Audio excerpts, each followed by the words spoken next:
अब्दुल अजीज दब्बाग रज़ी अल्लाह तआला अन्हु फरमाते हैं इब्रीज शरीफ में, आप फरमाते हैं जब कोई बंदा दरूद पढ़े ना सल्लल्लाहु, आप फरमाते हैं जब कोई बंदा दरूद पढ़ता है जमीन पर सरकार पर, सुनते पे हो, जदों कोई बंदा हजूर ते दरूद पढ़ता है, बेलियो है जेड़े जट जट मुंडे हो तुसी भी सुनो, जदों कोई बंदा सल्लल्लाहु अलैहि वसल्लम कहता है, फरमाया जन्नत यूं पहले हिलती है। सुनो जी, जन्नत पहले क्या कर दी है, इंज मस्त होती है, फिर बदना शुरू हो जाती है।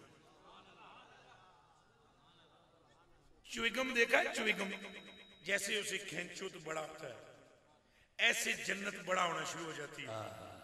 और अब्दुल अजीज दबाग फरमाते हैं जानते भी हो कि वो जब बड़ी होती है ना तो दुरूद शरीफ से बड़ी होकर फिर छोटी नहीं होती,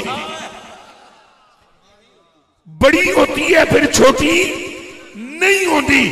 तो पूछा मुफ्ती अहमद सर जमासी ने, हजरत तू वड्डी क्यों होती है? फरमाया जिन्हें दरूद पढ़िया ओदी थां बढ़ती है। हक मोहम्मद या मोहम्मद सल्लल्लाहु अलैहि वसल्लम, हक मोहम्मद या मोहम्मद, हक मोहम्मद या मोहम्मद, हक मोहम्मद या मोहम्मद सल्लल्लाहु अलैहि वसल्लम।